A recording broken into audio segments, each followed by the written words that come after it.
ایسے ہی آپ تھوڑا لیٹ اٹھے، سحری میں تھوڑا سا وقت باقی ہے،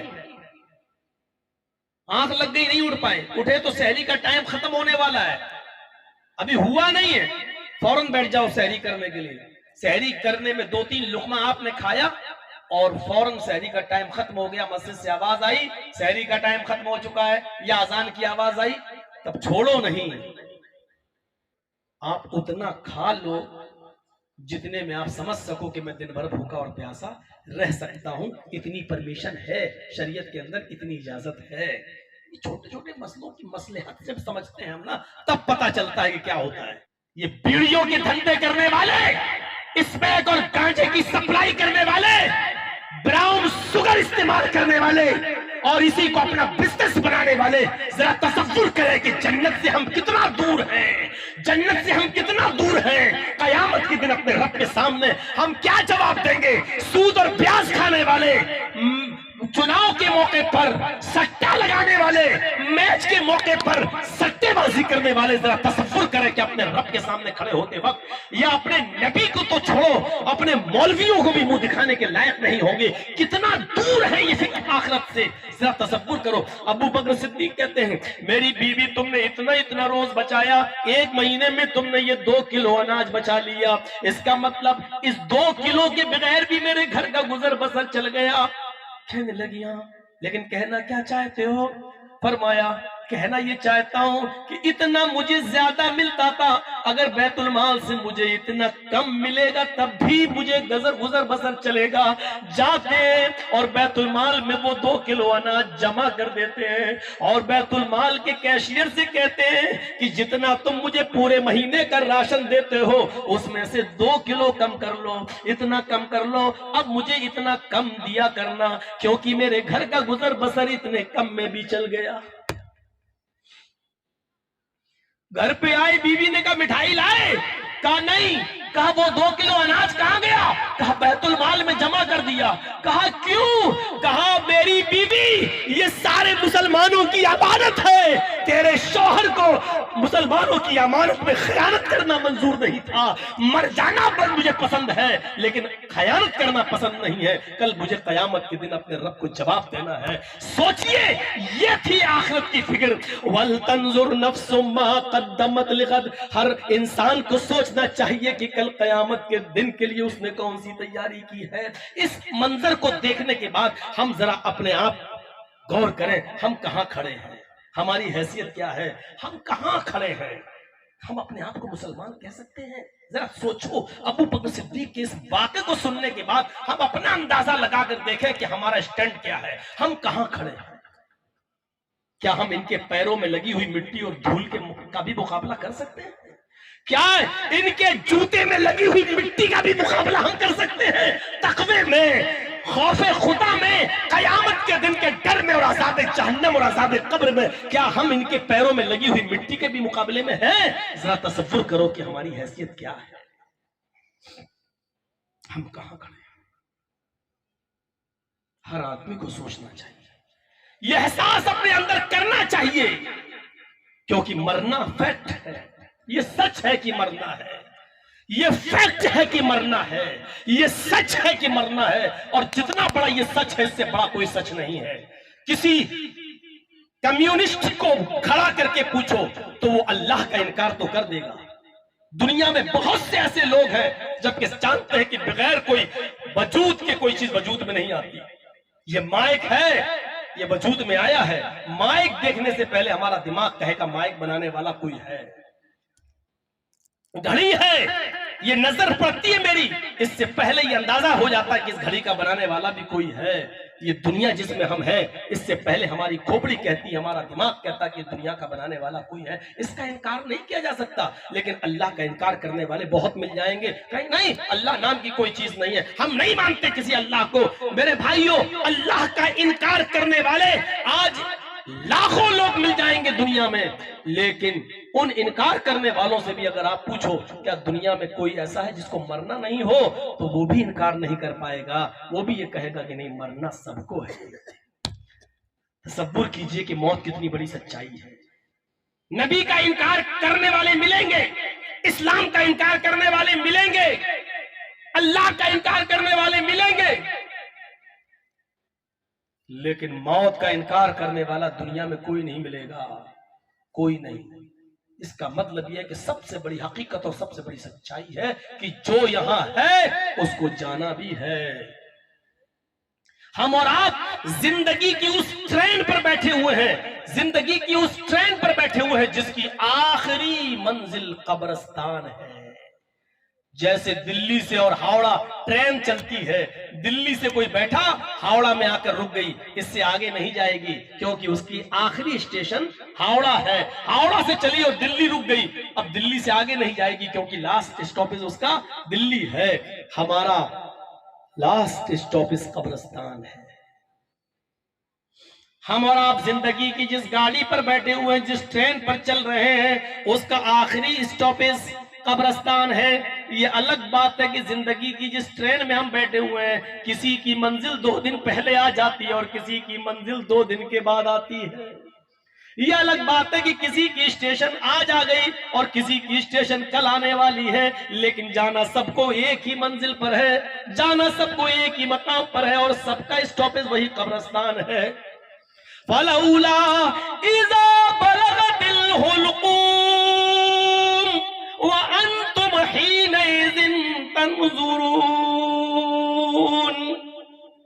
اس وقت تمہارا کیا حال ہوگا جب تمہارے حلق پر تمہاری موت، تمہاری روح نرخرے تک پہنچ جائے گی۔ فَلَوْلَا إِذَا بَلَغَتِ الْحُلْقُومَ، جب ملک الموت روح نکالے گا اور یہ روح تمہارے نرخرے تک، تمہارے حلق تک آ جائے گی، وَأَنْتُمْ حِينَئِذٍ تَنْظُرُونَ، اس وقت تم اس روح کو نکلتے ہوئے اپنی آنکھوں سے دیکھ رہے ہوگے۔ یہ روح جب نکلتی ہے نا، ہر آدمی اپنی آنکھوں سے دیکھتا ہے، جانتے ہو کیوں؟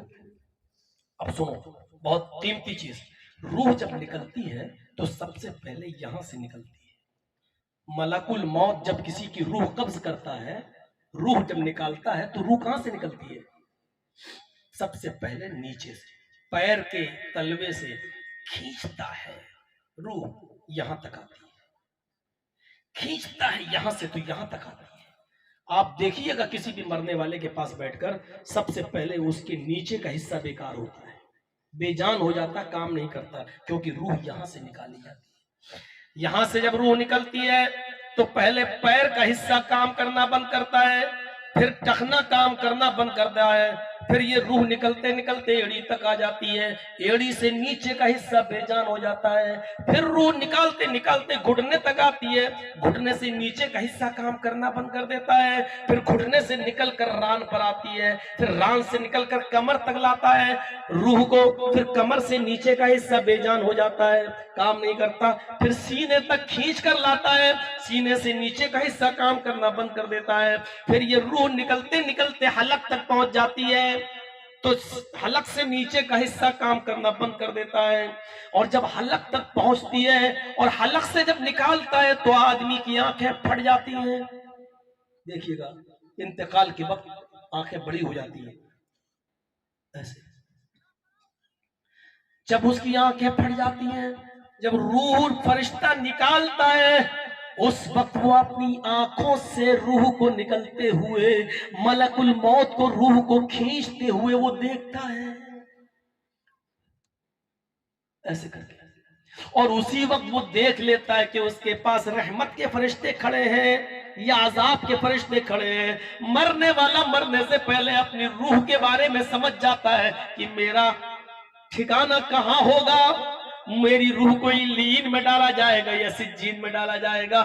اس کو اپنا پورا منظر، پوری زندگی کے کارنامے یاد آ جاتے ہیں۔ سب کے ساتھ یہ ہونا ہے، ہم اور آپ سب اس مرحلے سے گزریں گے، یاد رکھیے گا۔ یہ الگ بات ہے کہ آج سن کر کل بھول جائیں، لیکن جن کی منزل آ چکی ہے وہ اس منظر کو دیکھیں۔ پھر روح کو جب کھینچتا ہے تو روح ناک اور کان اور آنکھ، یہ 3 راستے روح کے نکلنے کے، ناک، کان اور آنکھ کے راستے سے وہ باہر نکلتی ہے۔ جب نکلتی ہے تو نکلتے ہوئے آدمی دیکھ لیتا ہے کہ میری روح نکل رہی ہے، قرآن نے اسی کو کہا وَأَنْتُمْ حِينَئِذٍ تَنْظُرُونَ، اس وقت تم اپنی آنکھوں سے دیکھ رہے ہوتے ہو۔ وَنَحْنُ أَقْرَبُ إِلَيْهِ مِنْكُمْ وَلَكِنْ لَا تُبْصِرُونَ۔ اس آیت پر غور کرو، قرآن کی اس لائن پر غور کرو، وَنَحْنُ أَقْرَبُ إِلَيْهِ مِنْكُمْ، تم سمجھتے ہو کہ مرنے سے پہلے میرے ماں، میرے باپ، میری اولاد میرے پاس بیٹھی ہے، وہ میرے قریب ہے؟ نہیں نہیں نہیں، وَنَحْنُ أَقْرَبُ إِلَيْهِ مِنْكُمْ، اس وقت تمہارے سب سے زیادہ قریب میں ہوتا ہوں۔ اللہ کہہ رہا ہے وَنَحْنُ أَقْرَبُ إِلَيْهِ مِنْكُمْ، اس وقت تمہارے سب سے زیادہ قریب ہم ہوتے ہیں، وَلَٰكِن لَا تُبْصِرُونَ، لیکن تمہاری آنکھوں میں یہ طاقت نہیں ہوتی کہ تم مجھے دیکھ سکو۔ اس منظر کو سوچ کر بھی اگر کوئی آدمی کا دل نہ پگھلے تو میں سمجھتا ہوں کہ اس کا دل نہیں پتھر ہے۔ ان آیتوں کو سننے کے بعد بھی اگر وہ اپنی آخرت کے لیے کچھ تیاری نہ کر سکے تو میں سمجھتا ہوں کہ اس سے بڑا پتھر دل شاید کوئی نہ ہو۔ اگر اللہ نے کہا تھا قرآن میں کہ اگر ہم نے اس قرآن کو کسی پہاڑ پر اتارا ہوتا تو پہاڑ بھی جھک جاتا اور پہاڑ بھی موم ہو جاتا اور پگھل جاتا۔ لو انزلنا هذا القرآن على جبل لرأيته خاشعا متصدعا من خشية الله، پہاڑ پر قرآن اتارا ہوتا تو پہاڑ بھی موم بن کر پگھل جاتا، لیکن باہر انسان تیرے دل پر قرآن کی آیتیں پڑھی جاتی ہیں اور تو پتھر دل بنا ہوا ہے، تیرا دل پگھلتا نہیں ہے، تیری آنکھوں سے آنسو نہیں آتے ہیں اور آخرت کے بارے میں تو کچھ سوچتا نہیں ہے۔ وَنَحْنُ أَقْرَبُ إِلَيْهِ مِنْكُمْ وَلَٰكِن لَا تُبْصِرُونَ، کیوں نہیں نکال لیتے؟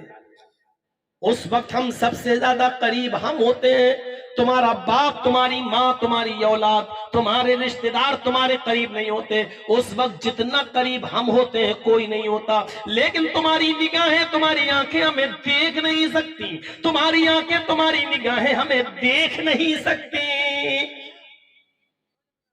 وَلَوْلَا إِن كُنتُمْ غَيْرَ مَدِينِينَ، کیسا تھپڑ مارا ہے اللہ تعالیٰ نے دنیا کے سپر پاور لوگوں کو، دنیا کے طاقتور لوگوں کو۔ فلولا ان کنتم غیر مدینین ترجعونها ان کنتم صادقین، اگر تمہارے اوپر کوئی طاقت کام نہیں کر رہی ہے، اگر تم سب سے بڑے طاقتور ہو اور تم سے بڑا کوئی طاقتور نہیں ہے، اگر تم یہ سمجھتے ہو تو اس ملک الموت سے وہ روح چھین کر دکھاؤ اور اپنے اندر واپس لوٹا کر دکھاؤ اگر تم سچے ہو۔ اٹل بہاری جی روح واپس نہیں کر پائے، انڈیا کے پاورفل آدمی تھے، اندرا گاندھی پرائم منسٹر تھی، باڈی گارڈوں نے چھلی چھلی کر دیا، اپنی روح کو اپنے اندر لوٹانے میں ناکام رہی، راجیو گاندھی ناکام رہے، جنرل ضیاء الحق ناکام، ایوب خان ناکام، بے نظیر بھٹو ناکام، صدام حسین ناکام، خمینی ناکام، سارے ناکام نظر آتے ہیں، شاہ فیصل ناکام، شاہ فہد ناکام، سب ناکام، دنیا کے پاورفل آدمی رہے ناکام، بادشاہ رہے لیکن ناکام۔ وہی اللہ نے کہا اگر تمہارے اوپر کسی بہت بڑی طاقت کا ہاتھ نہیں ہے، تم اپنے آپ ہی کو سب سے بڑا سمجھتے ہو، پاورفل سمجھتے ہو، ترجعونہا ان کنتم صادقین، تم ملک الموت تو روح نکال رہا ہے اور تم اپنی آنکھوں سے دیکھ رہے ہو، اس سے چھین کر دکھاؤ اور اپنے اندر واپس کر کے دکھاؤ۔ دیکھا کسی نے ملک الموت سے روح چھین کر اپنے اندر واپس لے لی، مجھ سے بڑا طاقتور کون ہے، بھگ، اور اس کو بھگایا ہو؟ نہیں، کتنی بڑی، کتنا بڑا تھپڑ مارا ہے اللہ رب العالمین۔